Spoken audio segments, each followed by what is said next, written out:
Okay, so my name is Brenda Del Monte, and I'm doing switch assessment today. So let's take a look. So I started with this quote because sometimes that's something that people say. Have you tried switches? Let's try a switch. The reality is there's nothing magical about a switch. The switch is your means and your way to get to all of the magic, but it's not nearly as simple as it sounds when people throw that out and say good talk. So let's talk about that. Many speech pathologists kind of go, okay, where do I start? What should I do? So let's talk about our starting points today. I think that there's three things you need to know. You really should know the difference between mechanical and proximity and when you use them. And I'll talk to you about that. Actually, yeah, there's a lot of different kinds of switches out there, but let's just talk about the different ones and how they work. And number two is you do need to know what's motivating to the student. If you don't know that, you may find that out through switches as well. And what can the student move voluntarily, repeatedly, intentionally? And that's where the motor therapist comes in. However, we're going to talk to you just a little bit about how your observation skills can help you decide on that movement piece and where to place the switch. So these are the three things we're going to talk about today. Nothing major, nothing novel, nothing scary, but when you put it all together, it can truly be magical. All right. So mechanical switch is something that plugs in straight to a device, and typically it's something that you touch or depress. That's your jelly bean, and that's all these ones. There's wobble switches that you can use if you have wrist movement. There's a tiny one that some of them, the sensitivities are very light, and some of them you in fact don't depress at all. You just touch anywhere on the pad. The proximity switch is where it's actually also mechanical, meaning that it plugs in, but you actually don't depress it. Just like the picture shows here, you get close and it lights up and it can beep if you turn those features on. What's nice is that you can place this where they can have a very small movement, and many of our SMA 2 kids use this type of switch quite well. Proximity switches are also what's inside the head arrays when you are driving your car. They're not switches where you're clicking and you're having to press. You actually just get close and your whole wheelchair moves. So many kids that can do proximity switches with their head can also do powered mobility. So you don't have to have a lot of strength to use that kind of switch. So what varies is the mechanical, is the sensitivity. So, and the feedback. So when you're hitting a jelly bean switch, you're feeling it depress, you're hearing it click, and you're laying on it and you feel when you come off of it. When you're using a proximity switch, you can't feel it. So you can have it light up, but they may or may not see it if it's placed at their head. You can have it beep, which they could hear if they have hearing. So sometimes you want minimal movement, but the child needs more feedback. Or sometimes you want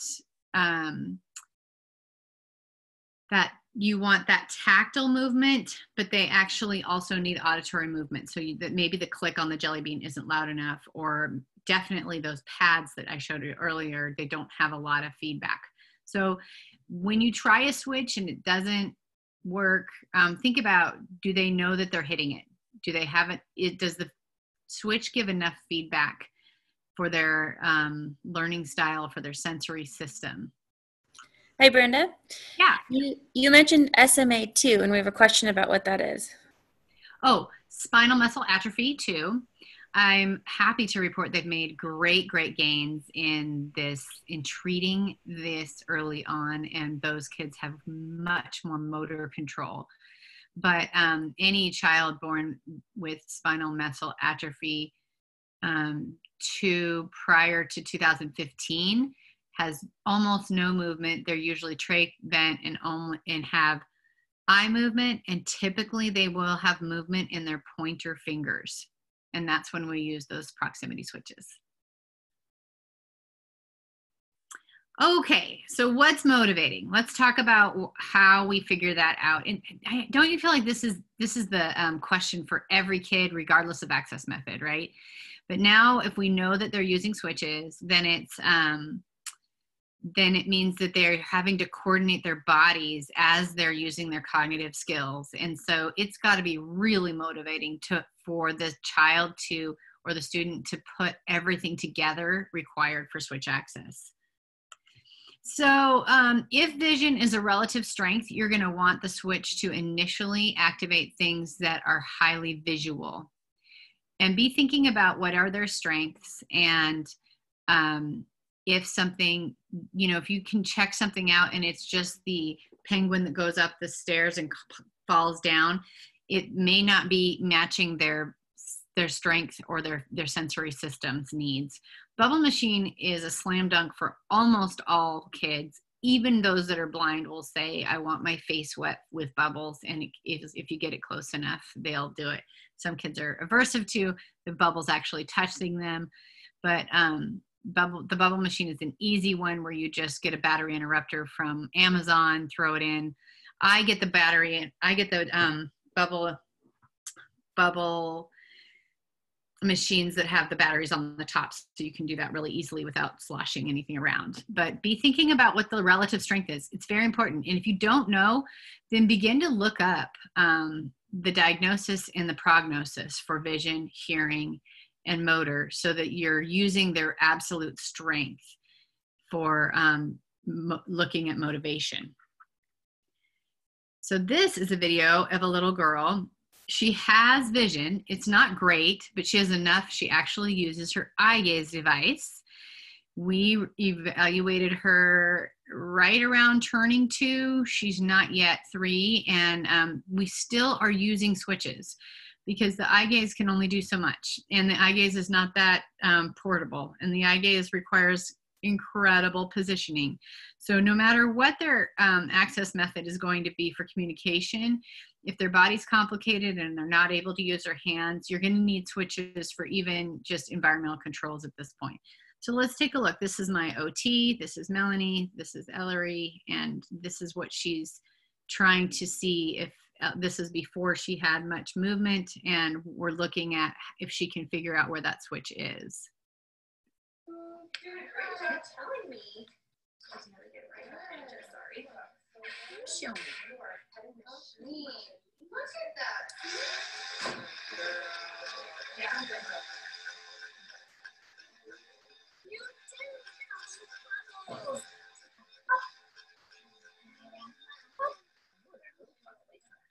I have one. Should we do it? Oh my goodness. I hear him. Should we go? Should we get some more? Yeah, just like that. Oh, here it comes.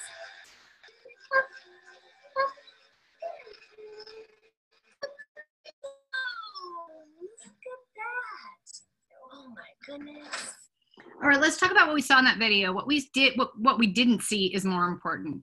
We did not see the OT pressing the head against the switch to trial it, either with the switch hand or the other hand. Now, if Melanie were to put her hand on Ellery's face to the right, many kids will reflexively push against that hand, which is the opposite of motor plan that we're teaching.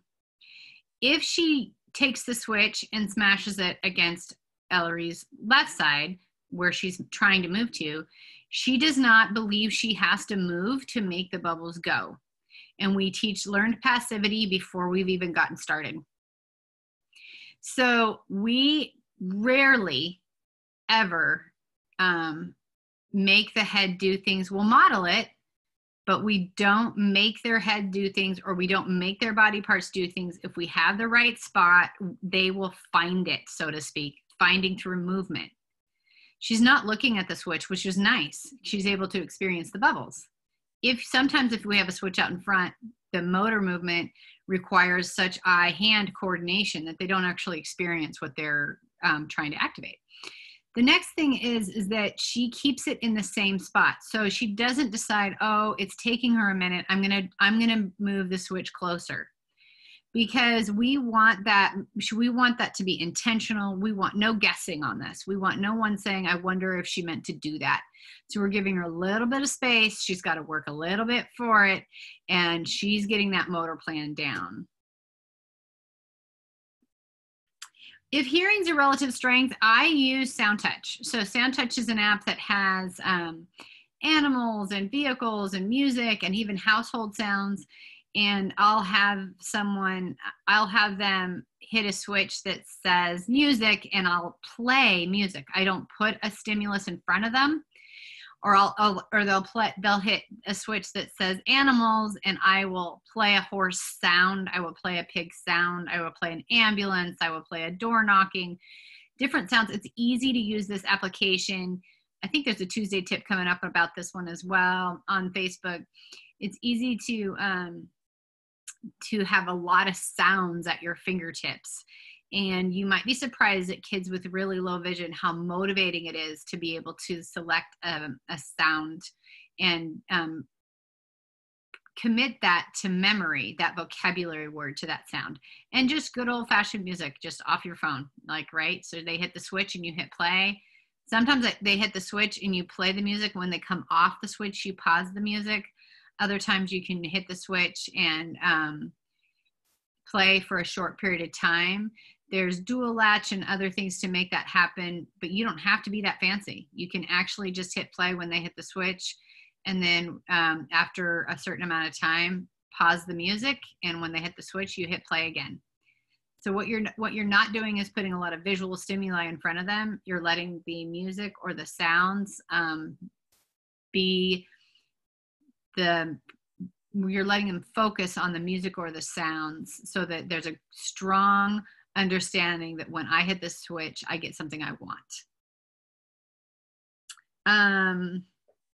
Sometimes, when do you use this? Sometimes that might be kids with CMV, a cytomicrovirus. Those kids can have vision and hearing issues. It's important to read their medical side, and typically there will be they're legally blind but moderate hearing loss, so the hearing is their relative strength, or their vision is excellent but they have severe hearing loss in their left ear. Great, know which way to put your stimuli, because we're talking about hard bodies here. If we're doing switch access, that's because they can't do anything else, and so these are complicated diagnoses. And sometimes when I worked in the schools, and I continue to consult in the schools, we don't focus that much on the medical diagnosis, but it actually can be quite informative when you're looking at switch sites. Okay, touch is a relative strength. So again, when I mentioned something like, okay, they have some hearing loss, some vision loss, maybe something that vibrates is actually going to be the most motivating. It doesn't mean that you're not going to get to language. It means it's the most motivating. So I have a boy who we taught his switch sites through Tactile Touch, and now he uses two-step scanning to make choices with auditory preview. He has enough hearing that he can do auditory preview, but he wasn't willing to work that hard for it. There wasn't enough immediate cause and effect that he really enjoyed through auditory. So we went with tactile. You can buy vibrating pillows. That's the one you see with the yellow switch. You can also buy like neck massagers, but I typically don't put them across the child's neck. Typically, if it's a switch access kid, they're not mobile, and you're putting this on their lap or across a body part that might feel good. Maybe it's their head, but typically on their body somewhere, and they make their cat purr or whatever.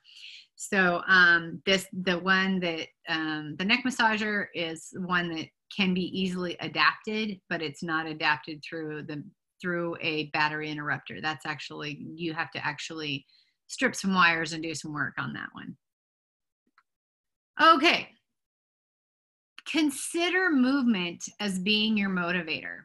I mean, honestly, I've taught whole classes, even at Closing the Gap, where for 75 minutes, all we do is talk about how motivating movement is.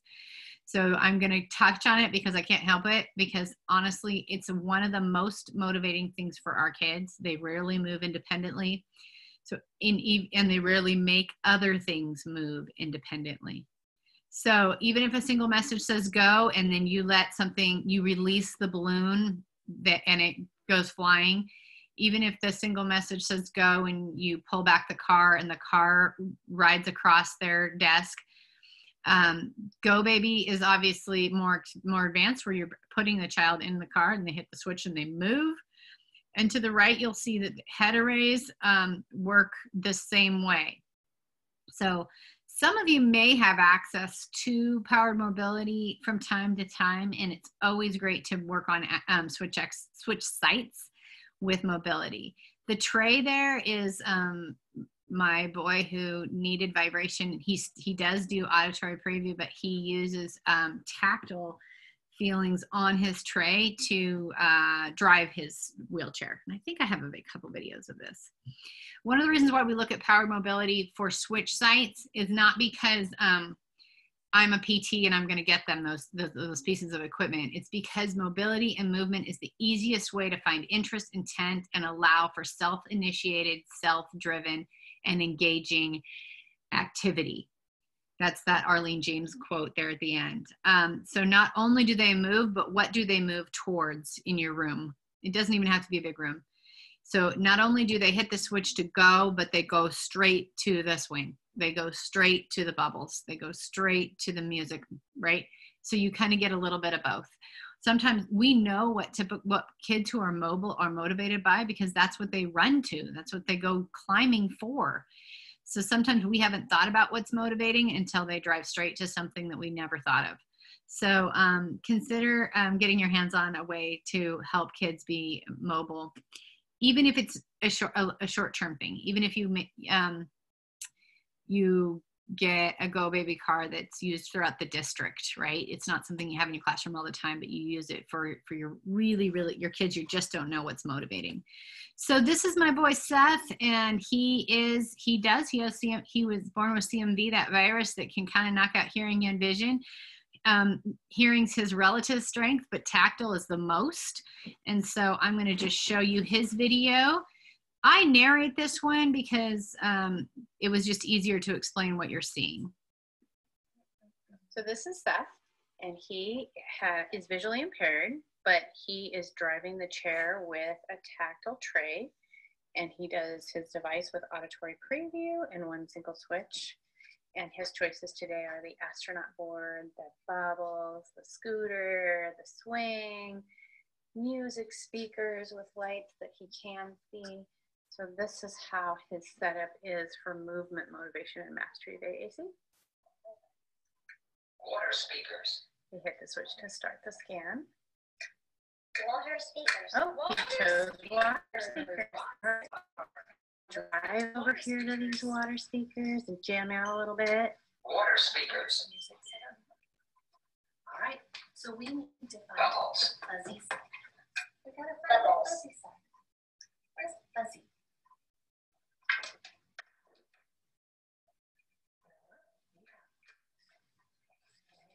Puppy. Fuzzy. And slick. Okay, so we need to find the fuzzy side. Moana. Let's go get him. Let's go get him. So we're gonna find. He also likes like One Direction and. We're gonna find the fuzzy side. Ooh, there you go, buddy. There you go. Fuzzy side. You're driving. You're driving it, buddy. Nice job. Good. Stop. Buddy. You'll be in my Good regular- stop. All right. And now we're gonna turn off.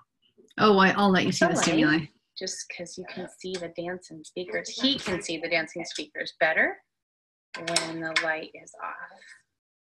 And yeah. Oh, bugger.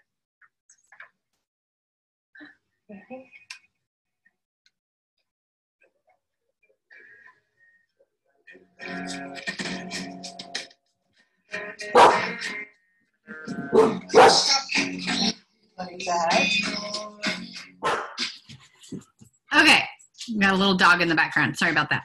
So what you saw was that he is using his hands to hit the switches, but he's needing to feel for them, and he needs them to they need to feel different if they're going to do something different, and they do make that click sound, so he knows he's activated it, and not if he's just grazing over it, it's not going to be enough. So he's one that we worked on with that. He's only motivated by the iPad, and it's just if he's laying on the iPad. And so we decided that he really likes those bright lights, even though his vision is very poor.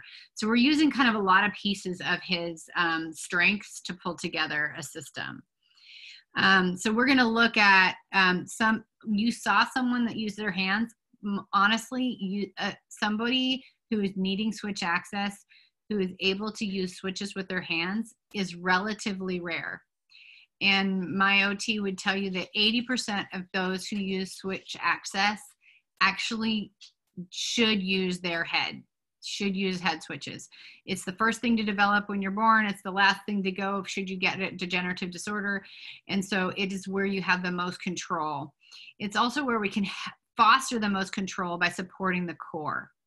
So don't put providing the switches out in front and using their hands and doing hand over hand for years does not increase the ability to actually move or do things voluntarily, repeatedly, intentionally, and most importantly, independently.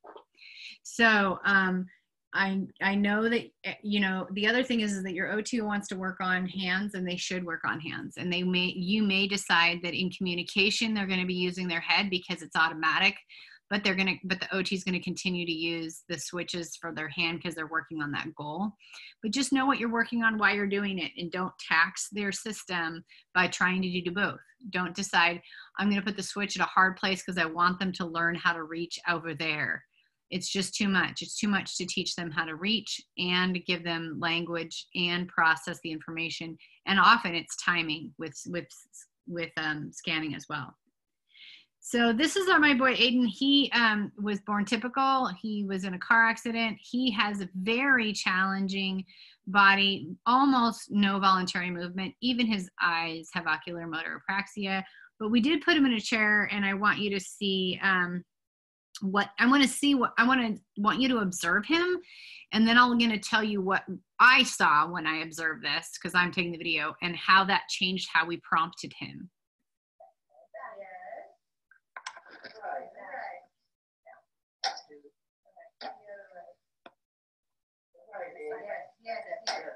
Okay, come to me, listen to the song. Come on, Aiden. Almost. Wonder what it's gonna be. Are we ready? Get ready to stop.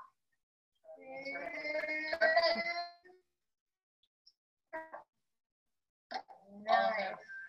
All him. Look at that. Let's turn you off so you can have a break.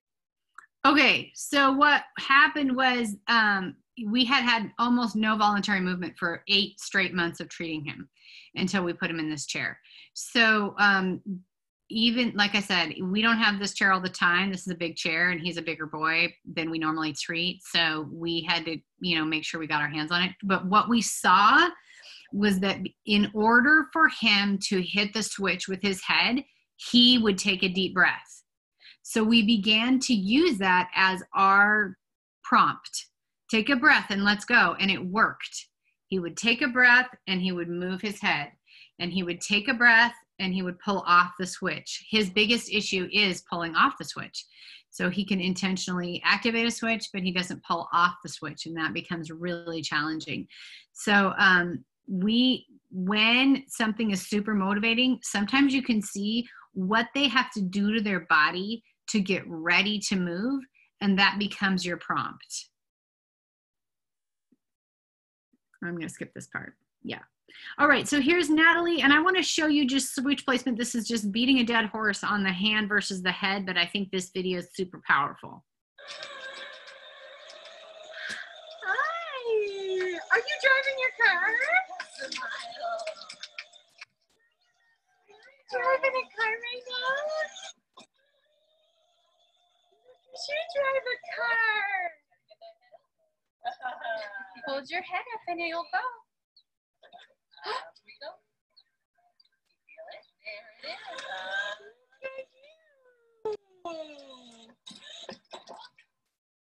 So this was a big deal because if she tries to do the switch with her hand, which she could do, this is just diagnosis CP, by the way, which she could do, she's so focused with her eyes on trying to hit it that her posture's poor, and she's not even seeing where she's going. She's not experiencing the car movement. She's just trying to hit the switch. When they moved the switch on her, they didn't add other straps. They didn't add anything. She sat straight up. Not only is she able to activate the switch and feel it tactily with her head, but it frees up her eyes to watch what's happening when she hits the switch. So, you know, when you change the way you look at things, the things you look at change. And I just like this quote because I'm always observing the body. It's not something us as speech language pathologists are really trained to do. And it's not something that's maybe necessarily in our nature, in our core. But we have to be looking at what the body's doing naturally and what the body is doing reflexively. So if they're always turning to the right and lifting their left arm, that's an ATNR. That's a immature reflex that happens with newborns. So you would not put the switch where they turn whenever they startle, and you would not put the switch where their hand goes up whenever they startle. You would put it on the other side. You know they have the movement and the range of motion, and they go right when they startle. So you go left on the switch. You put the switch where it can be intentional. So it's just looking at bodies, looking at reflexes, and looking what's intentional, voluntary. So we do need 2 switch sites for AAC typically, and we need 2 switch sites for turn and forward. So we need to be thinking about whenever we find one, we're not done. That's the answer. Every once in a while, one is all we get. And so then it becomes a timing thing where they're listening to choices and they hit the switch when they hear the one they want, and it's on a timer. And they don't get to have a hiccup. They don't get to have a seizure. They don't get to be distracted. The device will move on its own. But because AAC and mobility, typically you can step through things, you need 2. If it's not both sides of your head, then it might be another part of your body. So let me show you this. This is Sophia. We were using pre-recorded buttons that I think these just say yes and no to teach her to move her head up and up for yes and over for no, either side. I think, yeah, you are. So, did you wake up early this morning? You did. I know. I came 2 hours earlier than normal. How about, did you have a good sleep? Yes or no? No.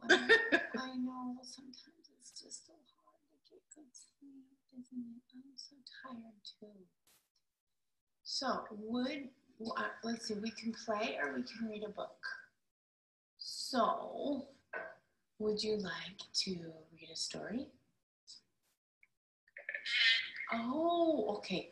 Now, would you like to read the book that I brought or a choice from your library? So, would you like to read one of your books? Oh, you would. Okay, so let me get your device out and we'll let you pick your favorite. Okay? Does that sound good? Oh, look at, she put her head way up. Okay, I'm going to stop it now. Pause it.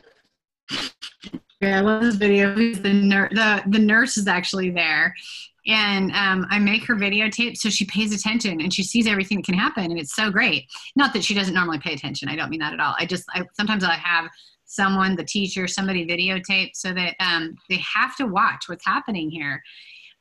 So she is learning her switch site through yes and no, and she's actually wildly reliable with her yes and no. I happen to know that she had a bad night's sleep, and I was early that day, and so I could ask sleep questions where she didn't know I knew the answers, and so I can ask them and I can test reliability a little bit. But for the most part, if they say yes, they mean yes. If they say no, they mean no. And so I honor that. That I'm usually not giving her things that I'm not saying, do you want broccoli or do you want ice cream? And then, one of them is very much the wrong answer. When I say, the book I brought, or do you want to choose one of your books? I win either way. So anyways, she was, I didn't have a whole lot equipment wise going on at that moment, but we were still working on switch sites from both ways. So,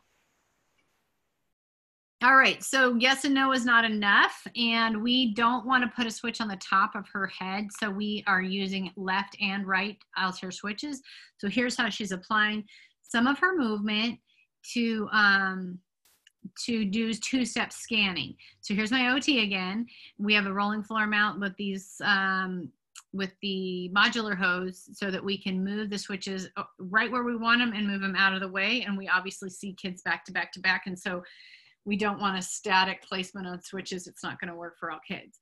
So let's see how she does her switches now. All right, we're all done swinging. Let's see what our choices are, honey. Car wash. Think about it. Water speakers. Swing. I want to swing. Good job. Good job. For a couple of reasons, and if you've seen it in a class of mine before, I'm sorry.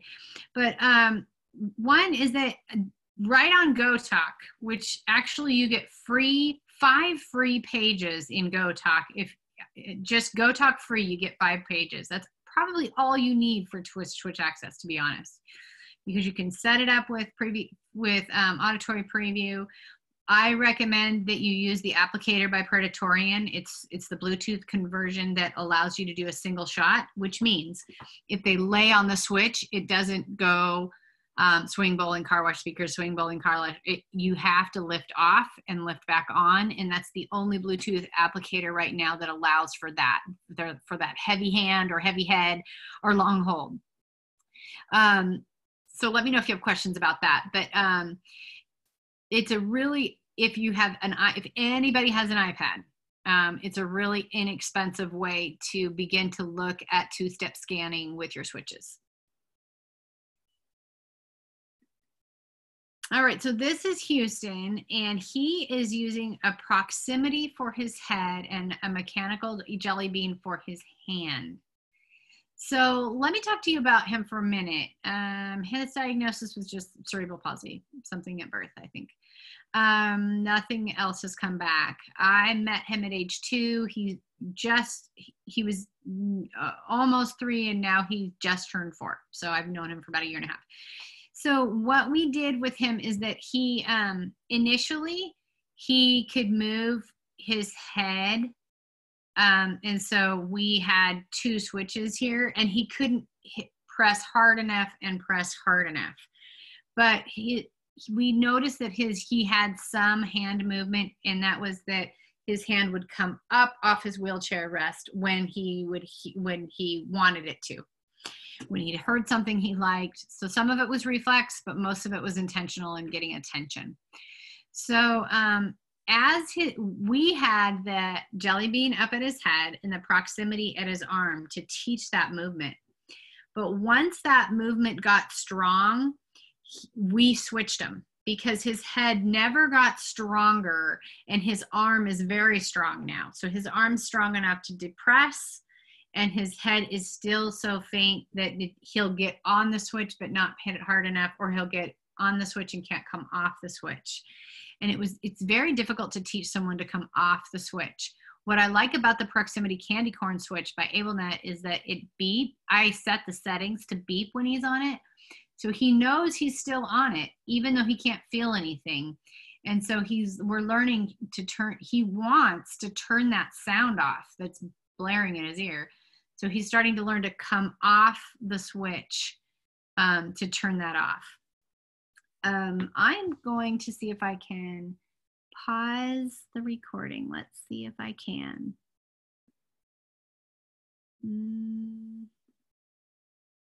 Pause the recording just for a minute to see if there's any questions. Okay, so we're going to take a look at how Houston is activating his system. So this is him telling his first story.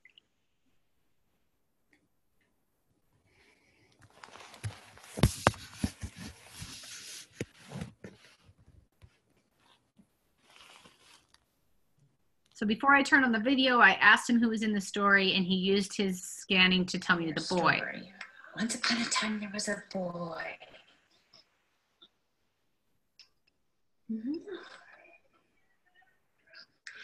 Boy. So 2 boys? That's the one. Or something different?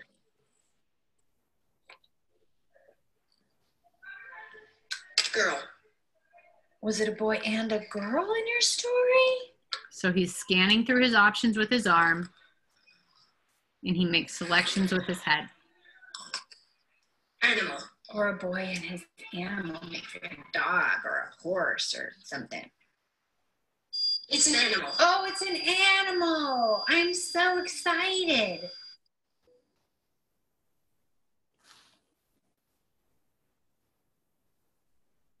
Once upon a time, there was a boy and an animal.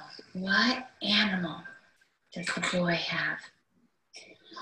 Dog. Is it a boy and his dog?